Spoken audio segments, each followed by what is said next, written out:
Hello guys, कैसे हैं आप लोग। पिछली वीडियो में हमने पढ़ा था कि हम वर्डप्रेस में प्रीमियम थीम कैसे इंस्टॉल करते हैं और उसके साथ में जो छोटा मोटा प्रोसेसिंग था, जैसे प्लगइन इंस्टॉल करने होते हैं या थीम की कुछ सेटिंग्स जो आपको डेमो डाटा इंपोर्ट करने में हेल्प करती है। तो वो चीज़ें कैसे होती हैं वो हमने पिछली वीडियो में पढ़ा था। इस वीडियो में हम पढ़ेंगे कि जो वर्डप्रेस में हमने प्रीमियम थीम इंस्टॉल करी है उसको हम एडिट कैसे कर सकते हैं। जैसे हमने होम पेज हमारा है, कॉन्टैक्ट अस पेज है, अबाउट अस पेज है, ये पेजेस एडिट कैसे होंगे, जो न्यू पोस्ट होंगी वो कैसे ऐड होंगी, प्लगइन कहाँ से अपडेट होंगे। ठीक है। तो ये सारी चीज़ें अब जो हम पढ़ने वाले हैं वो हमारी इस वीडियो में हम पढ़ेंगे। इसमें मैं आपको ब्रीफिंग में मैं आपको सब चीज़ें बताऊंगा। तो चलिए शुरू करते हैं। सबसे पहले आप वेब सर्वर को स्टार्ट करेंगे। ठीक है। और उसके बाद हमने अपने क्रोम पे चले जाना है। ठीक है। हम सर्च करेंगे लोकल होस्ट के लिए। उसके बाद हम जाएंगे हमारे प्रोजेक्ट में। ठीक है, जो कि हमारी वेबसाइट है जो हम बना रहे थे। समझ रहे हो। और ये आपकी खुद की वेबसाइट। ठीक है। ये थोड़ा सा टाइम दे रही है लोड होने में, पता नहीं क्यों। बट ये देखिए, ये आपकी पूरी वेबसाइट बन गई है। अब इस वेबसाइट में हम सिर से पाँव तक सब चीज़ें सीखेंगे कि हम लोगो कहाँ से चेंज करेंगे, ये मेन्यूज़ कहाँ से चेंज होंगे। ठीक है। ये मेगा मेन्यूज़ लगे होंगे। एक तो नॉर्मल मेन्यूज़ होते हैं जो आप देखते हैं कि सिंपल मेन्यूज़ मेंशन किए होते हैं, कि टेक है, पॉलिटिक्स है, एंटरटेनमेंट है, ये मेन्यूज़ हैं। ओके, आप समझ सकते हो। ये मेगा मेन्यूज़ हैं जिसमें पोस्ट इंक्लूडेड है। ठीक है। ये मेगा मेन्यूज़ होते हैं। यहाँ सोशल के बटन लगे हैं, ये कहाँ से एडिट होंगे, ये स्लाइडर कहाँ से एडिट होएगा, ये कंप्लीट सेक्शन कहाँ से एडिट होएगा। तो ये सारी चीज़ हम इस वीडियो में सीखेंगे। ठीक है। ये फुटर कहाँ से लगेगा, ये जो इसका कॉपीराइट वाला ये लिखा हुआ है टेक्स्ट, ये कहाँ से चेंज होएगा। ठीक है।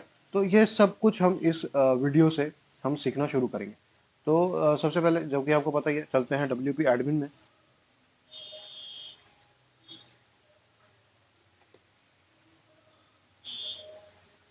WP एडमिन में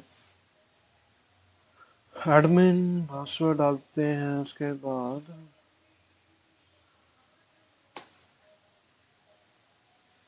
अब हम आ गए हैं हमारे WP एडमिन में। तो अब हमने क्या करना है, तो सबसे शुरुआत से शुरू करते हैं। ठीक है। तो वेबसाइट में सबसे पहले क्या चीज़ होती है। वेबसाइट में सबसे पहले होता है वेबसाइट का नाम और उसकी टैगलाइन। ठीक है। तो पहले बताते हैं कि ये कैसे आप एडिट करेंगे। तो सबसे पहले आप जाएंगे सेकंड सेटिंग्स में, जनरल सेटिंग। ठीक है। तो जनरल सेटिंग में आपको क्या है, साइट टाइटल आपको लिखने को मिलता है, टैग लाइन्स आपको देखने को मिलती है, वर्डप्रेस का यूआरएल जो आपका ये बाय डिफॉल्ट होता है नीचे का। वैसे तो कंप्लीटली सारा बाय डिफॉल्ट होएगा आपका, बट जो साइट टाइटल है वो आपको चेंज करना है अपनी साइट के नाम के हिसाब से। जो इसका बाय डिफॉल्ट होता है वो कुछ और होता है। जैसे ये लिखी हुई है tagline, just another WordPress website. ठीक है। तो ये टैगलाइन हमें नहीं चाहिए, हम अपनी वेबसाइट के हिसाब से एक टैगलाइन बनाएंगे। हम अपने साइट के नाम के हिसाब से टाइटल बनाएंगे। ठीक है। यूआरएल, अब एडमिनिस्ट्रेटर की जो ईमेल है ये मैंने एज अ सैम्पल इसमें डाली हुई है। पर अगर मैं चाहता हूँ तो मैं एडमिनिस्ट्रेटर की ईमेल एड्रेस भी चेंज कर सकता हूँ। ठीक है। तो मैं अगर मुझे करना है तो मैं करूँगा। ठीक है। तो उसके बाद है मेंबरशिप, जो कि इस थीम का फीचर है, ये जो मैं समझ सकता हूँ ये थीम के साथ फीचर है। सो एनीवन कैन रजिस्टर पे आप क्लिक कर सकते हैं। ठीक है। उसके बाद जो न्यू यूजर बनेगा उसका बाय डिफॉल्ट रोल क्या होगा। ठीक है। अगर आपकी वेबसाइट ब्लॉगिंग की वेबसाइट है, और किसी और चीज़ की, जैसे सपोज करो आपकी वेबसाइट एक बुक स्टोर है, तो आप बाय डिफॉल्ट रोल क्या दोगे, आप बाय डिफॉल्ट रोल दोगे कस्टमर का। ठीक है। आप एडमिन का रोल नहीं दोगे, आप एडिटर का रोल नहीं दोगे, आप ऑथर का रोल नहीं दोगे। आप बेसिकली जो बाय डिफॉल्ट रोल रखोगे वो कस्टमर रखोगे या सब्सक्राइबर रखोगे, क्योंकि उनके पास आपके बैकएंड का राइट नहीं आता है। वो सिर्फ आपका फ्रंट एंड वेबसाइट का देख सकते हैं अगर वो लॉगिन होते हैं उसके बाद भी। ठीक है। तो ये दो मेन रोल हम रखते हैं किसी भी वेबसाइट के लिए। अगर हाँ उसके बाद अगर आपको चाहिए कि हाँ कोई आपकी वेबसाइट पर आके लॉगिन करे और फिर ब्लॉग पोस्ट कर सके, तो आप उसको बाद में राइट देते हो ऑथर और कंट्रीब्यूटर का। और उसके बाद आप चाहते हो कि नहीं, मैंने किसी को अपनी वेबसाइट हैंड ओवर करनी है जो इसमें कुछ इस एडिट कर सके, जैसे पोस्ट एडिट कर सकते हैं, पेज एडिट कर ले। ठीक है। किसी एसईओ कंपनी को अपनी वेबसाइट देनी है तो आप उसको एडिटर का राइट दोगे। ठीक है। और एडमिन का राइट आप उसी को दोगे, बेसिकली तो वो आप ही के पास रहेगा, पर अगर आपको किसी को देना है तो एडमिन का राइट उस आदमी को दोगे जिसको कंप्लीट वेबसाइट को चेक करना है, ठीक है। तो ये आप कर सकते हैं। उसके बाद साइट लैंग्वेज आप अपने हिसाब से चेंज कर सकते हैं, टाइम जोन आप चेंज कर सकते हैं, date format, time format, week start on और सेव चेंजेस, ओके। तो ये सारा चीज़ होगी कि वेबसाइट का जो मेन जो स्टार्टिंग पॉइंट होता है, इसमें आपकी ये सारी चीज़ें जो बेसिक्स, बिल्कुल बेसिक्स आती हैं, जो बिल्कुल स्टार्टिंग में हमें चाहिए होती हैं, ठीक है। उसके बाद हम क्या करेंगे, राइटिंग, रीडिंग, डिस्कशन, ये चीज़ें आगे आगे आती रहेंगी। हाँ, सेकंड इंपॉर्टेंट चीज जाएगी परमालिंक्स, ओके। तो परमालिंक्स कैसे होने चाहिए, अगर आप अभी मैं आपको दिखाऊं तो आप साइट पे जाइए, और क्योंकि परमालिंक्स इंपॉर्टेंट होते हैं वेबसाइट की एसईओ के लिए, और बिना एसईओ के तो वेबसाइट कुछ भी नहीं होती, ठीक है। तो एसईओ बहुत ज़रूरी होती है मार्केटिंग के लिए। SEO one of the best चीज़ जो मानी जाती है वो एसईओ है, ठीक है। क्योंकि ये बेसिक होता है, जो उसमें लिंक बिल्डिंग होती है, फ्रंट एंड और क्या कहते हैं उसको, on site of site SEO जो की जाती है, ठीक है, वो सबसे इंपॉर्टेंट चीज़ है वेबसाइट के लिए, किसी भी वेबसाइट के लिए, ठीक है।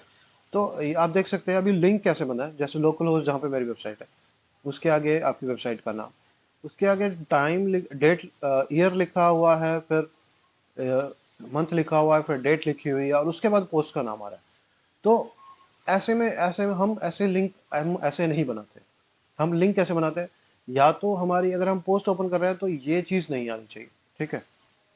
वेबसाइट के नाम के साथ डायरेक्ट पोस्ट का नाम आना चाहिए, जो कि बेस्ट चीज़ है लिंक बिल्ड करने के लिए, ठीक है। अगर ये नहीं है तो बाय कैटेगरी वाइज ये होनी चाहिए, कि अगर मैं किसी कैटेगरी को ओपन करता हूँ, जैसे टेक में गुजार हूँ मैं, तो यहाँ टेक आना चाहिए, ठीक है। कि कैसे यूआरएल बना, कि पहले वेबसाइट का नाम है, उसके बाद कैटेगरी का नाम है, और उसके बाद पोस्ट का नाम है। तो यूआरएल ऐसे बनेंगे तो ये बिल्कुल क्लियर होता है, कल को किसी को आपका यूआरएल याद रखना हो कि हाँ मैं उस वेबसाइट पे गया था तो उस वेबसाइट में ये कैटेगरी पहले आती है। तो अगर यहाँ डेट और टाइम लिखा हुआ है तो वो सेंस नहीं बनाता, ठीक है।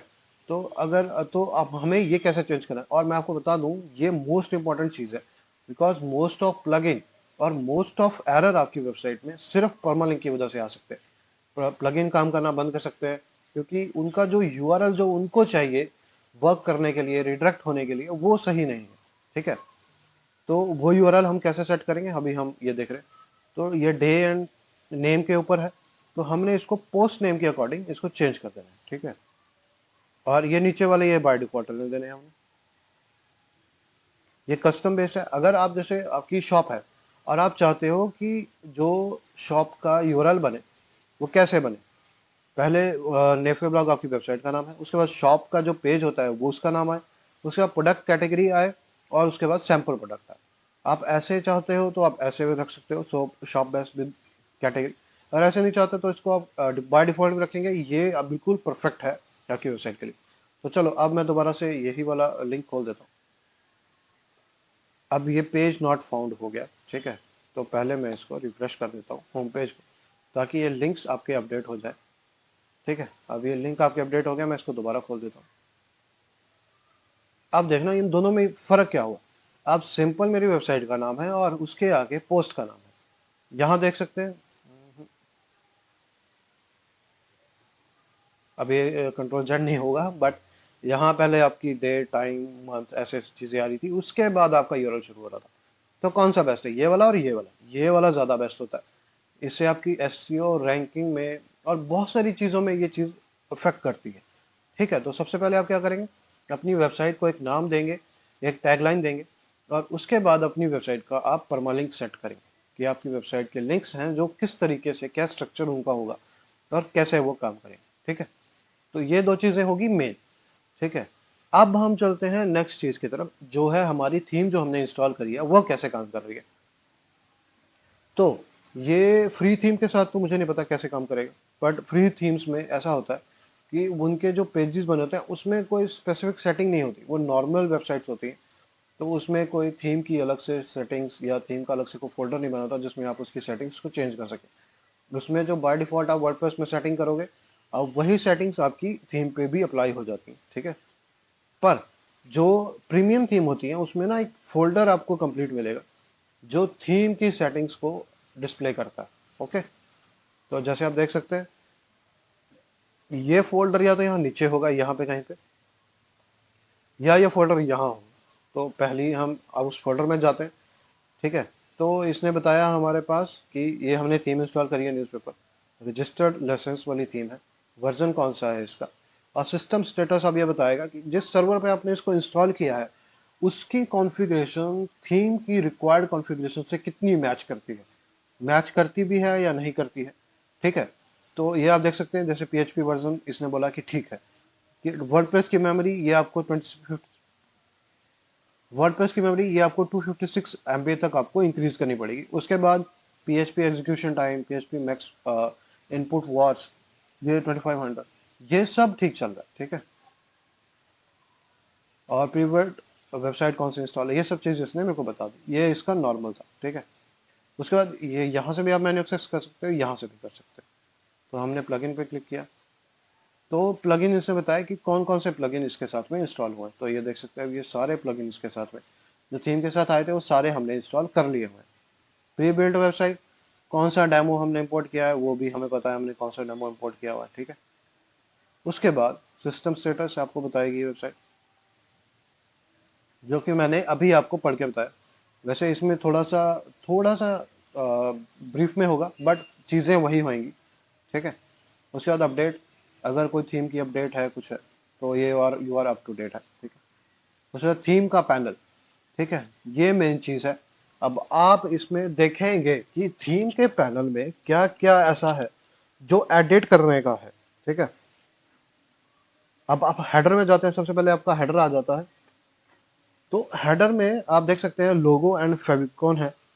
अब लोगो कहाँ पे होता है, फेविकॉन कहाँ पे होता है, मैं आपको बता देता हूँ। ये आपका लोगो है, वैसे तो आपको पता होगा क्योंकि अगर आप वेबसाइट बनाना शुरू करें, अगर नहीं भी वेबसाइट बनाना शुरू कर रहे हो तो आपने लोगो का नाम तो आपने सुना ही होता है। क्योंकि अगर आपकी कोई कंपनी है, आपकी कोई फर्म है, तो आपने एक लोगो तो उसके लिए, एक आइकन, एक नाम तो उसके लिए आपने सेलेक्ट किया होगा। बस वही नाम आपका लोगो होता है। ठीक है, फेव आइकन, ये फेव आइकन होता है। जैसे अभी आप डब्ल्यू देख रहे हैं ना, अभी आप, जैसे मैं आपको एक और एग्जांपल दिखा दूं, मैं फेसबुक खोल देता हूँ। तो ये जो एफ यहाँ दिख रहा है ऊपर, ये फेव आइकन है इसका। ठीक है, तो वो मैं कैसे सेट करूंगा, इसमें जाऊंगा, मैं ऐसे क्लिक करूंगा तो यहाँ आप लोगो अपलोड करेंगे। अगर आपको लोगो चेंज करना है तो यहाँ आप लोगो अपलोड करके लोगो चेंज करेंगे। रेटिना लोगो ये मैक्सिमम साइज के साथ होता है, ये मिनिमम साइज के साथ है। ठीक है, देखो इसमें साइज आपका लिखा हुआ है, देखो ये अपलोड लोगो कर रहे हो तो 272 × 90 पिक्सल है जो नॉर्मल लोगो की विड्थ है।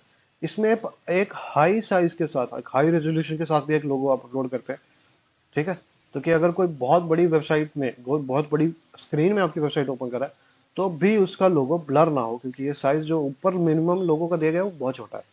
ठीक है, उसके बाद फेव आइकन है, यहाँ से आप अपना फेव आइकन चेंज कर सकते हैं। ये ऑल्ट एट्रीब्यूट्स है, ये टाइटल एट्रीब्यूट्स है। ये होता है नाम, जैसे ऑल्ट टैग कैसा होता है कि अगर मैंने ऑल्ट टैग लिख दिया कि अगर वो लोगो नहीं अपीयर हो रहा है, कल को वो लोगो इमेज मेरी वर्डप्रेस से डिलीट हो जाती है तो वहां क्या अपीयर होएगा। ठीक है, वहां अपीयर होगा नेफे ब्लॉग। ठीक है, और वो अपीयर नहीं भी हो रहा है, अगर ये इमेज यहाँ है तब भी ये ऑल्ट एट्रीब्यूट बैकएंड में उसको एसईओ में हेल्प करेगा। ये बातें चीजें, ये सारी चीजें याद रखने की। अगर आप कोई भी इमेज, मैं दोबारा नहीं बताऊंगा, अगर आप कोई भी इमेज वर्डप्रेस में अपलोड कर रहे हैं, ठीक है, आप कोई भी इमेज, कोई भी फाइल वर्डप्रेस में अपलोड करें, तो जब आप उसको मीडिया फाइल गैलरी में अपलोड करेंगे ना, तो वहां वो चीजें पूछेगा कि इसका टाइटल क्या रखना है, इसका ऑल्ट क्या रखना है। बिकॉज बाद में जब आप एसईओ करेंगे, वैसे आधी एसईओ इसी से हो जाती है। अगर आप इमेज अपलोड करते हो तो वो ऑल्ट टैग अगर आप उसमें डाल देते हो ना, तो इमेजेस की एसईओ उसी से होगी। ठीक है, कि वो इमेज कहीं नहीं अपीयर हो रही है तो आपकी वेबसाइट का नाम अपीयर होगा और वो बैकएंड में भी उसके साथ रहेगा। ये वो इमेज अगर आपकी गूगल पे दिख रही है ना, तो वो क्यों दिख रही है, क्योंकि उसके पीछे आपने नेफे ब्लॉक करके एक उसको ऑल टैग डाला हुआ है। ठीक है, वो ऑल टैग गूगल सर्च के साथ मिक्स होके वो आपके डिस्प्ले रिजल्ट आपको दिखाता है। ठीक है, तो आप ऑल टैग डालेंगे। टाइटल क्या होता है, टाइटल होता है जैसे मैंने किसी चीज का टाइटल रख दिया, टाइटल और ऑल्ट में कोई फर्क नहीं है, मैं नेफे ब्लॉक ही टाइटल रखूंगा। ठीक है, तो इन दोनों में फर्क है, एक बैकएंड में काम करता है टाइटल, एक टाइटल फ्रंट एंड में काम करता है, ऑल्ट बैकएंड में काम करता है। ठीक है, तो ये समझ सकते हैं आप लोग। अब उसके बाद है टेक्स्ट लोगो। अगर मुझे चाहिए कि मैंने टेक्स्ट लोगो रखना, मेरे को इमेज लोगो नहीं चाहिए, तो मैं वो कर सकता हूँ। टेक्स्ट लोगो की टैगलाइन, ये देखिए, discover the art of publishing. उसके बाद ये है लोगो फॉर मोबाइल। यहाँ मोबाइल के लिए आप छोटा और बड़ा लोगो मोबाइल के लिए भी अपलोड कर सकते हैं, ठीक है। ये साइन इन ज्वाइन, ये है कि अगर आप वेबसाइट पे साइन इन का बटन रखना चाहते हैं या नहीं रखना चाहते हैं, ठीक है। जैसे मैंने रिफ्रेश किया, फंक्शनलिटी कुछ मैं आपको फ्रंट में शो करके दिखाऊंगा। जैसे मैंने ये करा और सेव कर दिया, तो उसको हम रिफ्रेश करते हैं।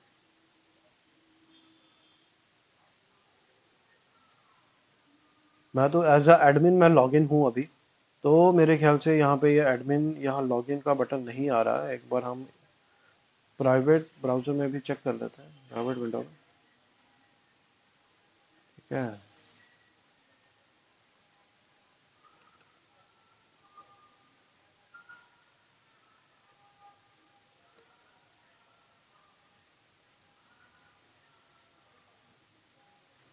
नहीं, अभी ये लोगो, ये साइन इन का बटन यहाँ पे नहीं डिस्प्ले किया है, ठीक है। और उसके बाद अगर मेरे को कुछ और चीज़ें करनी होगी, वैसे तो ये बाय डिफ़ॉल्ट साइन इन है, इसका ये चलना चाहिए था, पता नहीं क्यों नहीं वर्क किया।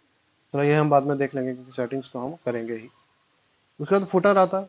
तो फुटर मैंने बता दिया कि फुटर कैसे, फुटर कहाँ पे है। फुटर आपका सबसे नीचे है। पहले हेडर की सेटिंग हुई या फुटर की सेटिंग है, ये फुटर है, ठीक है। ये फुटर है सारा, ये भी फुटर है, पर ये विजिट लगे होंगे। तो जो मेन फुटर है वो ये है, ये सबसे नीचे वाला। तो इसमें क्या है, फुटर के लिए एक इन्होंने क्लाउड क्या है, टेम्पलेट है, फुटर टेम्पलेट के नाम से, वो उससे फुटर को इंपोर्ट किया हुआ है। तो आपने कभी सुना होगा कि हाँ, मैंने एक फुटर की फाइल बना दी और उसका कोड मैंने किसी हर पेज के अंदर फुटर में इंपोर्ट करा दिया, कि वो फाइल वो स्टैटिक रहेगी, बस उसका कोड से वो फाइल, जो उसके अंदर का कंटेंट है, वो हर पेज पर डिस्प्ले होता रहेगा। तो वो कैसे है, ये देखो, ये क्लाउड टेम्पलेट बने हुए हैं। तो ये क्लाउड टेम्पलेट में एक फुटर टेम्पलेट के नाम से एक टेम्पलेट बना है, जिसको इनो फुटर में इंपोर्ट कराया हुआ है।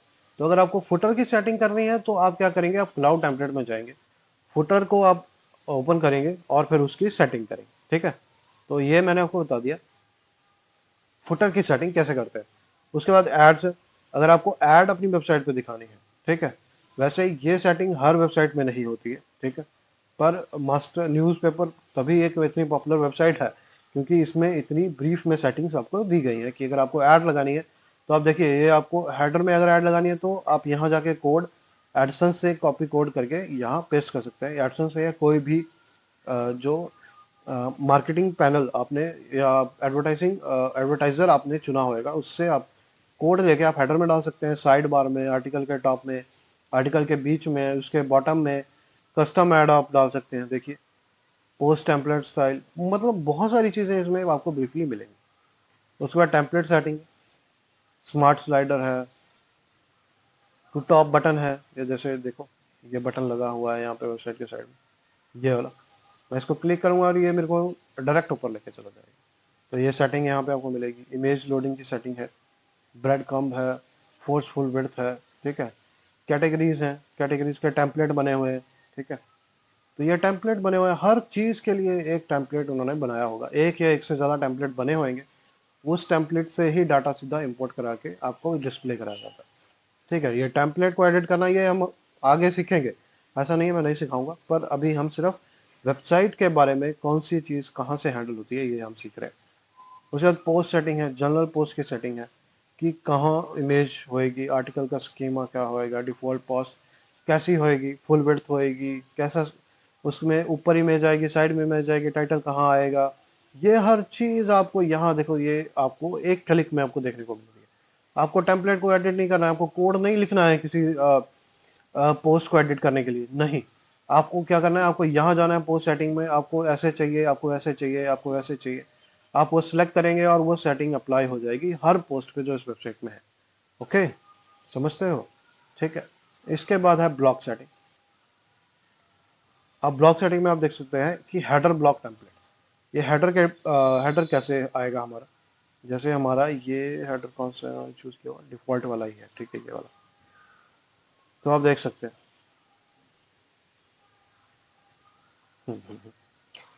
ये हेडर है, सेम हेडर है ना, हेडर इधर को है, साइड में मेन्यूज इधर को है सारे, ठीक है। तो ये वाला हेडर चूज है, इसके बाद ये वाला, इसके बाद ये मेन्यू। तो बहुत तरह के हेडर है, अगर मैं 6 नंबर का हेडर चूज करता हूँ, सेव करता हूँ, तो देखते हैं क्या होता है। अब कुछ भी नहीं हुआ, हेडर चेंज नहीं हुआ। हम्म।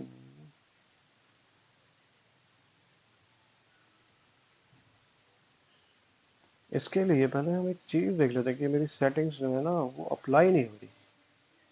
तो इसका क्या रीजन हो सकता है? कैशिंग तो है नहीं available। चलो पहले आप ये सीख लो कि एडिट कहाँ से हो रही है, बाद में इसका टेम्पलेट कैसे चेंज करना है वो हम अगली वीडियो में देख लेंगे कि एडिटिंग कहाँ से होती है, ठीक है। अभी तो ये नॉर्मल ऐसे ही डिस्प्ले कर रहा है। अभी मैं बहुत जगह हाथ नहीं मारूंगा क्योंकि हो सकता है फिर मैं आप आधे में इधर उधर सारी चीजें हो जाए, जो समझा है वो भी भूल जाएगा, और जो हो रहा है वो तो ध्यान में वो पता नहीं चलेगा कैसे हो रहा है, क्योंकि ये क्लाउड टेम्पलेट मेरे ख्याल से एडिट होगा सब कुछ, ठीक है। ये बैकग्राउंड है, कैसा बैकग्राउंड रहेगा, ठीक है। उसके बाद एक्सेप्ट है, उसके बाद ट्रांसलेशन है, अगर आपको वेबसाइट को मल्टीपल लैंग्वेज में ट्रांसफर करना है तो ये देखिए, चूज अ लैंग्वेज, और आप इसको ट्रांसलेट कर सकते हैं। उसके बाद थीम्स कलर्स है, कौन सी जगह पे कौन सा थीम रखना है, कलर रखना है बेसिकली। ये देखिए ये कलर्स ऑलरेडी सिलेक्टेड है यहाँ पे। ये टॉप मेन्यू का है, मेन मेन्यू का है, सब मेन्यू का है, मेगा मेन्यू का है। हर जगह का कलर आप यहाँ से चेंज कर सकते हैं। ये थीम कलर है, वो थीम फॉन्ट्स हैं आगे, थीम किस तरह से ये टेक्स्ट लिखा होना चाहिए, क्या फॉन्ट यहाँ यूज़ होएगा, ये है कि इसकी सेटिंग आप यहाँ से थीम फॉन्ट से कर सकते हैं। कस्टम कोड, आपको कोई कस्टमाइजेशन करनी है, और जैसे आपको ये टेक्स्ट नहीं विजिबल कराना है, आपको ये इसको हाइड करना है, ये वाला नहीं, ये तो मेरे ख्याल से स्लाइडर के साथ में है। पर अगर आपको जैसे ये वाला टेक्स्ट नहीं डिस्प्ले करना है, तो इसकी सेटिंग वैसे तो बैकएंड में होएगी, तो मेरे को कस्टम कोड डालना है कि मैं राइट क्लिक करके इंस्पेक्ट करके मैं ये चीज़ एडिट कर दूँ, ठीक है। मैं यहाँ गया, मैंने मेरे को टाइटल चाहिए ही नहीं किसी भी वेबसाइट का, किसी भी पोस्ट के हेडर का, तो मैं क्या करूँगा, मैं डिस्प्ले लिखूँगा और उसको नल कर दूँगा, ठीक है। ये उड़ गया देख लो सारा। और फिर मैं ये कोड विद क्लास कॉपी करके कहाँ पेस्ट कर दूंगा, कस्टम कोड में। यहाँ मैं कस्टम एचटीएमएल में ये वो पेस्ट कर दूंगा कोड को, और वो चीज़ अप्लाई हो जाएगी वेबसाइट पर। और ध्यान रखना कि जब भी आप कोई कोड यहाँ पे डालते हो कस्टम एचटीएमएल में या कस्टमाइज सीएसएस में, जो कि आपकी कस्टमाइज यहाँ से होगी, मैं आपको अगली वीडियो में बताऊंगा वो, क्योंकि वीडियोस लंबी होएंगी सारी, अगर मैं सारा कुछ एक वीडियो में बताना शुरू कर दूँ तो अगर आप ये चीज़ें, अगर आप यहाँ चीज़ें डालते हैं, ठीक है, आप HTML डालते हैं, आप CSS डालते हैं, तो वो डायरेक्टली इम्प्लाई होएगी, जो कि थीम की सेटिंग जो इम्प्लाई होती है ना वेबसाइट की, उससे पहले ये वाली सेटिंग अप्लाई होएगी। क्यों? क्योंकि ये इनलाइन CSS है। अगर आपने CSS पढ़ी है तो आपको पता होगा कि 3 तरह की होती है, इंटरनल होती है, एक्सटर्नल होती है, और इनलाइन होती है। तो सबसे पहले कौन सी अप्लाई होती है? इनलाइन वाली। तो जो चीज़ें आप यहाँ पेस्ट करेंगे इसमें, वो इनलाइन CSS में आएगी, और वो सबसे पहले अप्लाई होगी, ठीक है। ये एनालिटिक्स है, फुटर स्क्रिप्ट जावा, मतलब ये है कि जो भी कोड, जैसे आपने आपने गूगल ऐड चलाई है, उसका कोई टैग कोड होएगा, गूगल एनालिटिक्स है आपके पास, उसका कोई कोड होगा, तो वो हम हेडर में पेस्ट करते हैं। तो उसके लिए आपको कोई प्लगइन इंस्टॉल करने की जरूरत नहीं है। वैसे अगर मैं बताऊं तो बाकी वेबसाइट जो मेरे पास है उसमें ये सेटिंग नहीं होती है, तो इसके लिए मैं एक अलग से प्लगइन इंस्टॉल करता हूँ। फिर मेरे को उसके हेडर में जो कोड जो डालना होता है वो उसके हेडर में डालता हूँ, बॉडी में डालता हूँ, और उसके फुटर में डालता हूँ। पर इसमें ये सेटिंग ऑलरेडी दी हुई है कि आप इसके हेडर में कोड डाल सकते हैं यहाँ पे, ठीक है। ये सोशल नेटवर्क है, आपको सोशल नेटवर्क चेंज करने हैं। ये सोशल शेयर का बटन है, ये सोशल लॉगिन का बटन है। ये इन सारी है कि आपको एपीआई सेट करनी पड़ेंगी, ऐप्स बनाने पड़ेंगे फेसबुक में, इंस्टाग्राम्स में, ठीक है। तो ये बहुत लंबा है, आप ये अगर आपकी समझ में है, अगर आप कहीं और से वीडियो देख के कर सकते हैं तो आप कर लेना, क्योंकि मुझे इसकी समझ नहीं है। समझ क्या है, क्योंकि ये बहुत लंबा टॉपिक है, ये बिल्कुल डिफरेंट टॉपिक है। ये डेवलपर साइड में चला जाता है कि आप, हाँ, सोशल लॉगिन क्रिएट करना है तो पहले मैं एक ऐप बनाऊंगा, फेसबुक डेवलपर ऐप, उसमें जाके फिर उस ऐप को परमिशंस दूंगा, उसके लिए आपके बिजनेस को वेरीफाई होना ज़रूरी है, बहुत सारा कुछ है। तो वो बहुत मतलब लंबा वक्त चल जाता है, और मतलब आउट ऑफ द सिलेबस है अगर हमारे लिए, ठीक है, अगर आगे कभी होगा कि हाँ इम्पोर्टेंट रहेगा, अगर आप कहेंगे कि हाँ ये एक इम्पोर्टेंट स्टेप है, तो मैं आपको बता दूंगा, क्योंकि मेरी ऑलरेडी दूसरी वेबसाइट पे मैंने लॉगिन्स लगा रखे हैं सोशल के, और मैंने उसके ऐप बनाए हुए हैं, उनकी परमिशंस मैंने गैदर की हुई, तो सब कुछ है मेरे पास। ठीक है, ये फेसबुक अकाउंट, इंस्टाग्राम पर्सनल, ठीक है, तो ये आप लिंक लगा सकते हैं, या इसकी एपीआईज लेके आप सोशल शेयर का बटन लगा सकते हैं। ठीक है,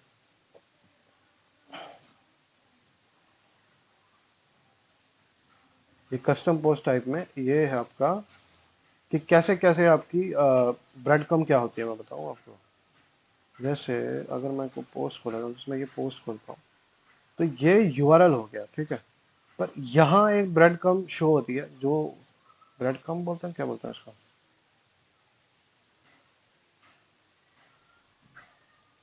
क्या हो गया ये आप, हाँ, ब्रेड क्रम्स।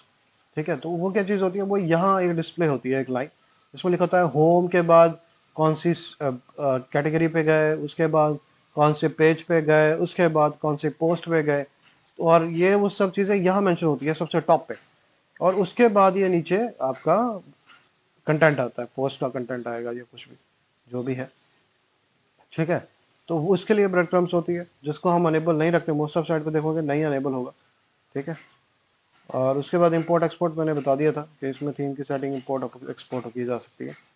ठीक है, ये एक्सपोर्ट की गई है थीम की सेटिंग, अगर मेरे को एक्सपोर्ट करनी है, सेम थीम मैंने कहीं और अपलोड करी और उसकी सेटिंग्स आपको नहीं पता है कि जो बाय डिफ़ॉल्ट सेटिंग उसकी क्या है, तो आप ये कोड कॉपी करके उस थीम में इंपोर्ट करके, आप जब इंपोर्ट करेंगे, यहाँ इंपोर्ट पे आप ये थीम यहाँ यहाँ से ये डाटा कॉपी करेंगे, इंपोर्ट पे डालेंगे उस वेबसाइट में जाके, और इंपोर्ट कर देंगे थीम की सेटिंग। तो जितनी भी सेटिंग्स होगी वो सारी की सारी वहाँ पे जाके इंपोर्ट हो जाएगी। ठीक है, समझ गए। अब इसमें बैक पे क्लिक करता हूँ, तो लास्ट चीज़ इसमें क्या रहेगी थी हमारी, ये है प्लगइन सेटिंग मोबाइल थीम के लिए। ठीक है, ये शॉप के लिए, और ये मल्टीपर्पज़। शॉप के लिए क्या है, ये आप देख सकते हैं कि शॉप का टेम्पलेट कौन सा अपलोड होगा, कैटेगरी के ऊपर, कैटेगरी के ऊपर एक साइड बार साथ में रहेगा, और एक मेन पेज आपका रहेगा। ठीक है, ये कैटेगरी के लिए है। टैग का टेम्पलेट ये यहाँ पर आपको बता दिया हमने। ठीक है, उसके बाद एट्रीब्यूट टेम्पलेट, ये टेम्पलेट्स बेसिकली बने पड़े हैं, आपको बस इसमें से चूज करना है कि जैसे सर्च पेज पे कैसे आपकी वेबसाइट का पेज कैसे दिखना चाहिए। जैसे पोस्ट पे आप देख रहे हो ना, तो इसके साथ में एक साइड बार है और ये इधर को कंटेंट है, तो बस ये सेम चीज़ बोल रहा है कि अगर आपको टेम्पलेट कैसा चाहिए, कि अगर आपको प्रोडक्ट पेज देखना है तो कैसा टेम्पलेट होना चाहिए, उसका साइड बार एक तरफ को होना चाहिए, बाकी ये पेज है कंटेंट वाला, जो डिफॉल्ट साइड बार की तरह आता है। अगर आपको साइड बार नहीं चाहिए तो आप ये वाला चूज करेंगे कि कोई साइड बार नहीं है। अगर आपको लेफ्ट में साइड बार चाहिए तो आप ये वाला सिलेक्ट करेंगे। ठीक है, तो ये ऐसे काम करता है, टैग के लिए, एट्रीब्यूट्स के लिए, सर्च के लिए, हर पेज के लिए। जैसे प्रोडक्ट पेज है, आप कोई प्रोडक्ट पेज खोल देते हो, मेरे ख्याल से उसमें होगा प्रोडक्ट या नहीं होगा, मुझे इतना नहीं पता, क्योंकि ये शॉप वूकॉमर्स इंस्टॉल तो हुआ है, तो प्रोडक्ट नहीं इंपोर्ट हुए होंगे मेरे। यहाँ देखिए, यहाँ प्रोडक्ट नहीं है, पेज तो है ये, पर प्रोडक्ट्स नहीं है, तो इसमें आपको पता नहीं चलेगा। ठीक है, बट अगर आपको शॉप प्रोडक्ट पेज है, जैसे अपने प्रोडक्ट पेज है, तो उसके साइड में आपको चाहिए कि हाँ इधर को मेरी पोस्टें शो होती रहे और बीच में मेरे को पेज शो होता रहे, बट मेरे को ऐसा नहीं चाहिए ना, मेरे को साइड बार सिंपल, कोई भी साइड बार नहीं चाहिए कि मेरा प्रोडक्ट पेज के ऊपर मेरा प्रोडक्ट ही दिखे, जो मेरा कस्टमर है वो ना डिस्ट्रैक्ट ना हो, वो देख प्रोडक्ट रहा है, दिख साथ में उसको पोस्ट भी रही है, लेते हुए वो प्रोडक्ट खरीदते खरीदते कहीं और भाग गया। ठीक है, ऐसा नहीं हमें चाहिए। तो ये वाली सेटिंग्स इस चीज़ के लिए होती है कि आपको कैसा टेम्पलेट आपकी शॉपिंग पेजेस के लिए चाहिए। ठीक है, समझ गए आप लोग। उसके बाद ये मल्टीपर्पज़ है, ये आपके बटन स्टाइल कैसे चाहिए, टाइटल स्टाइल कैसा चाहिए, मतलब बहुत सब कुछ है इसमें, सब कुछ, हर चीज़ आप चेंज एडिट सब कुछ कर सकते हैं। ओके, तो मैंने आपको बता दिया कि थीम की सेटिंग्स कैसे होएगी, कहाँ से लोगो चेंज होएगा। अब रहे मेन्यूज़ कैसे चेंज होएंगे, तो हम इसी थीम में ये शुरू कर देते हैं, इसमें कोई बड़ी बात नहीं है। हम इसी वेबसाइट में हम शुरू कर देते हैं इसी वीडियो में, सॉरी वेबसाइट में नहीं, इसी वीडियो में हम ये शुरू करते हैं। चलो, अच्छा, तो अब हमें मेन्यू चेंज करने हैं, पर उससे पहले अगर हम वो एक एक करके ऊपर से आते हैं तो ज़्यादा बढ़िया होता है मेरे ख्याल से, क्योंकि बीच में पोस्ट है, मीडिया है, पेजेस हैं, कमेंट्स हैं। ठीक है, ये सब है, पर मैं ज़्यादा बढ़िया ये है कि हम फ्रंट के हिसाब से देखें, क्योंकि हर पेज का फ्रंट एग्जैक्टली सेम होता है कि इधर लोगो लगा होगा, इधर मेन्यूज होंगे, फिर नीचे एक स्लाइडर होगा, ठीक है, फिर ये पेज होएगा सारा। तो पहले यही कर लेते हैं, उस तरीके से चल लेते हैं। तो अगर आपको मेन्यूज देखने हैं तो आप अपीयरेंस में जाएंगे। अपीयरेंस में आपको थीम दिख रही है, ये थीम वो है जो इंस्टॉल्ड है और इंस्टॉल करने के लिए है। ये सेटिंग सबसे पहले आपको बता दी गई थी। ये कस्टमाइज का बटन है, ये आपको फ्रंट एंड में आएगा, ठीक है। हाँ चलो ये ऐसे सीख लेते हैं, पर मैं पहले ब्रीफ बता देता हूँ। ये विजेट्स हैं। विजेट्स क्या होते हैं? जो पेज के साइड में आते हैं। ये बेसिकली एक विजेट है जो विजिट लगा होता है वेबसाइट के ऊपर, ठीक है। ये 5 पोस्टें जो फाइनेंस कैटेगरी से 4 आ रही हैं, ये विजिट लगा हुआ है जिसके थ्रू ये सारा डाटा इधर इंपोर्ट किया जा रहा है, ठीक है। उसके बाद मेन्यूज है। मेन्यू कैसे होएगा? अब मेन्यू ये है आपके, ठीक है। तो इस पेज पे हम देख सकते हैं क्या क्या कैसे कैसे होता है। अब आप मेन मेन्यू पे जाएंगे। हम मेन मेन्यू जो सबसे ऊपर मेन्यू लगा होता है वो मेन मेन्यू। वो तो आपके ऊपर है कि आप क्या नाम देते हैं, ठीक है। पर फिर भी मैं आपको क्या देता हूँ कि मेन मेन्यू, ये सबसे ऊपर मेन मेन्यू आपका लगा हुआ है। ये होम है, उसके बाद टेक है, यही है मेन मेन्यू हमारा।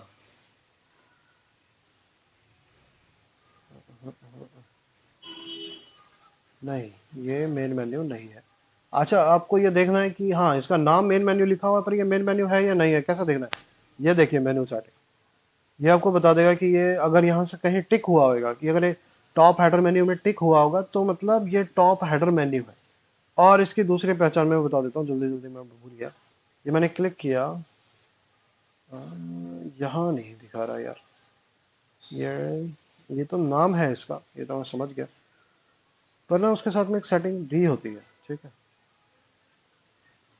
Home, tech, politics, entertainment, finance, ये आपके मेन मेन्यू है जो टॉप हेडर में लगे हुए हैं, ठीक है। तो आप ये मेन्यूज पे आप क्लिक करते हैं, ये आप देख सकते हैं ये टेक वाला है, ये होम का है। अगर आपको उसका नाम चेंज करना हो, रोम, मैं सेव कर देता हूँ। पता चला ये भी अपडेट नहीं हुआ, पर होना है क्योंकि ये डायरेक्ट सेटिंग होती है, इसमें थीम का या किसी भी चीज़ का कोई लेना देना नहीं। देखिए ये रोम हो गया। अच्छा, अब आप देखेंगे कि जैसे मैं ये वाला होम का तो मेरा सिंगल है, इसमें अगर मैं होवर करता हूँ तो कुछ नहीं होता। इस पे होवर कर रहा हूँ तो ये जो 4 पोस्ट आ रही है। पॉलिटिक्स पे कर रहा हूँ तो ये 4 पोस्ट आ रही हैं। इंटरटेनमेंट पे कर रहा हूँ तो ये आ रही है। फाइनेंस पे भी आ रही हैं, ठीक है। म्यूजिक में कुछ नहीं आ रहा, लाइफ में आ रही है। तो ये कैसे है? यहाँ तो कोई सेटिंग नहीं है, क्योंकि बेसिकली जब हम बनाते हैं मेन्यूज, तो एक बेसिक स्ट्रक्चर जो फर्स्ट बिगिनर के लिए होता है, जिसके पास प्रीमियम थीम है, उसके पास कैसा होता है मैं बता देता हूँ आपको, ठीक है। मैंने अच्छा अपने लिंक टेस्ट रखा पॉली, और अगर आपको ब्लैंक एक मेन्यू क्रिएट करना है बिना किसी लिंक के, तो आप ऊपर हैश डाल दीजिए और वो ब्लैंक मेन्यू आपका क्रिएट हो जाएगा। ये पॉली क्रिएट हो गया ना। तो अब इसके बाद पहले मैं इसी को सेव कर देता हूँ, आपको दिखा देता हूँ कि कैसे दिखेगा, ठीक है। तो आप यहाँ गए, आपने इसको रिफ्रेश किया, ये देखिए ये बन गया। ये सिंपल बना जैसे रोम बना है, मतलब जैसे होम बना है वैसे ही ये बन गया एक सिंपल। अच्छा, अब दूसरे तरीके जो मैं आपको बेसिक थीम वाला बता रहा था कि जो पेड थीम में जैसे ये मेगा मेन्यू है, ऐसा नहीं होता पेड थीम में मेगा मेन्यूज ही होते हैं। आपको नॉर्मल मेन्यू रखना है, आप नॉर्मल भी रख सकते हैं।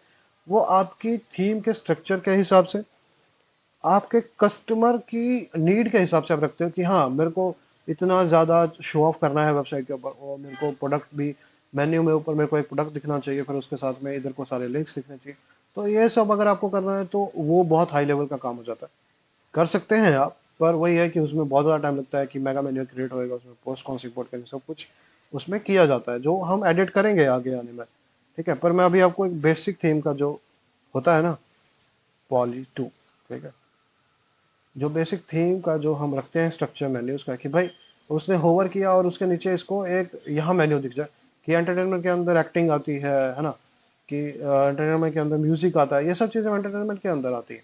तो बस वो उसको मेन्यूज 4 दिखने चाहिए ऐसे एक लाइन में, जैसे मैं आपको दिखा देता हूँ कैसे। ये पॉली है, ये पॉली है, ये पॉली टू है, ठीक है। तो अब इसको अगर मैं इसको सेव करता हूँ तो ये कैसे दिखेगा आपको? ये दिखेगा आपको वन आफ्टर अनदर, ठीक है। ये है। रुको जरा।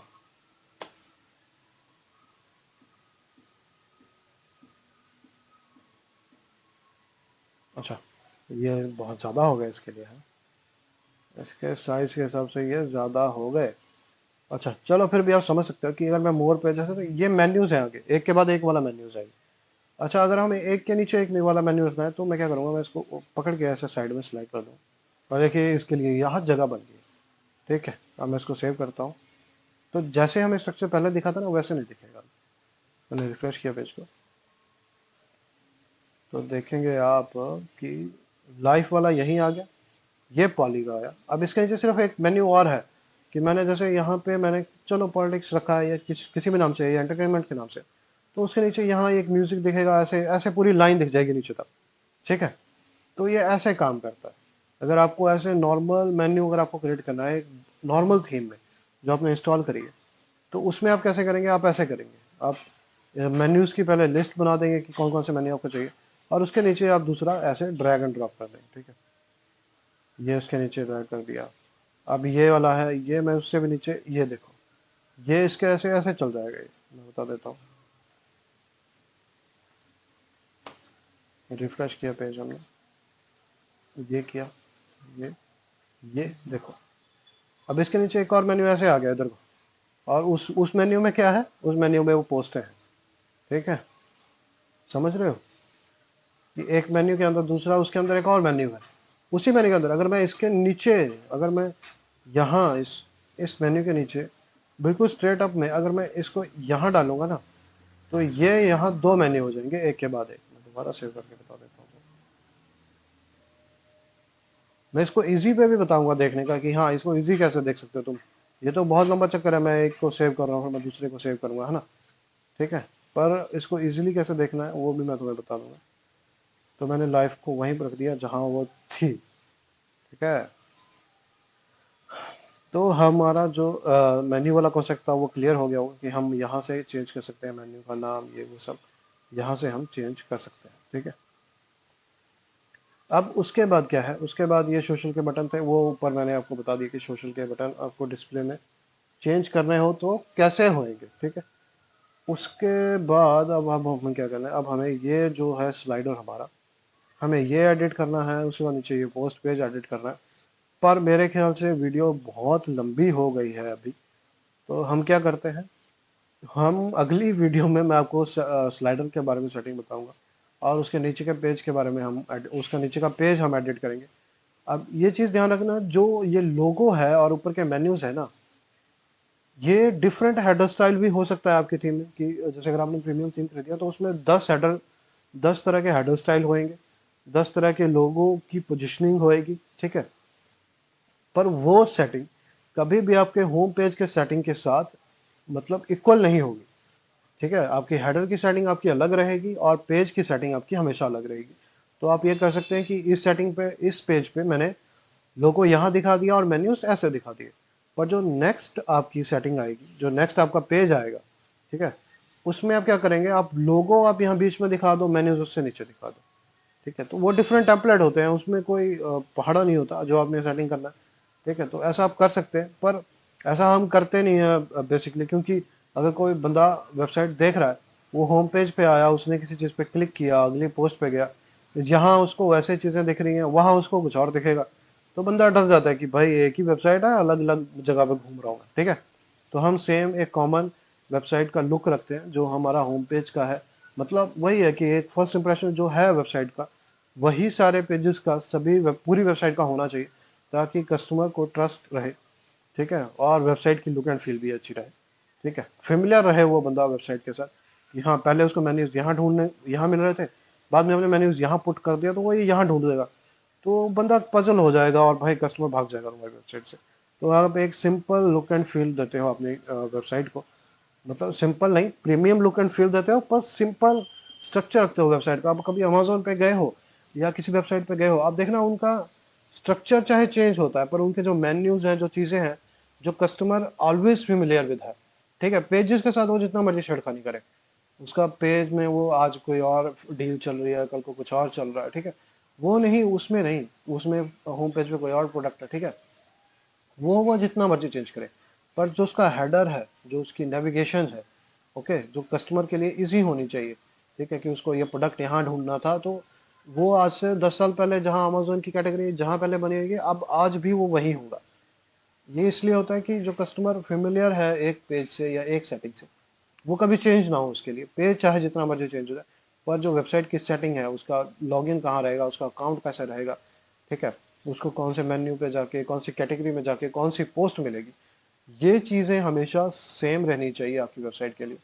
तभी है आपकी वेबसाइट पे कस्टमर टिकेगा और दोबारा आएगा। क्योंकि अगर आप उसको एक इजी सा स्ट्रक्चर, एक फेमिलियर स्ट्रक्चर आप हमेशा के लिए दोगे, तो वो उसके लिए इजी टू हैंडल होता है। वो बार बार कंप्लेन नहीं करेगा, हाँ पहले ये मेन्यूज यहाँ मिल रहे थे, अच्छा अब मैं म्यूजिक वाली कैटेगरी में आ गया तो मेन्यूज यहाँ ऊपर है ही नहीं, वो यहाँ आपने साइड में विजिट में पोस्ट कर दिया कि भाई यहाँ साइड में आके बंदा देखेगा, या आपने यहाँ पोस्ट कर दिया, ठीक है। तो ऐसा नहीं करना होता। वेबसाइट का जो अपर है, ये वाला, ये कॉमन रखो, और जो नीचे है वो कॉमन रखना चाहिए। हेडर एंड फुटर कॉमन होगा, बाकी पेजेस में आप जितनी मर्जी चेंजेस करें, ठीक है। तो इतनी सारी नॉलेज के साथ मैं इस वीडियो को ख़त्म करता हूँ। अगली वीडियो में मिलेंगे दोबारा से, और प्लीज़ मेरे चैनल को सब्सक्राइब कीजिए और वीडियो को शेयर कर दीजिए अगर आपको अच्छी लगी है तो, क्योंकि इन्फॉर्मेशनल स्टफ और आता रहेगा, आता रहेगा और आता रहेगा, ठीक है। तो thank you so much for watching this video. See you again.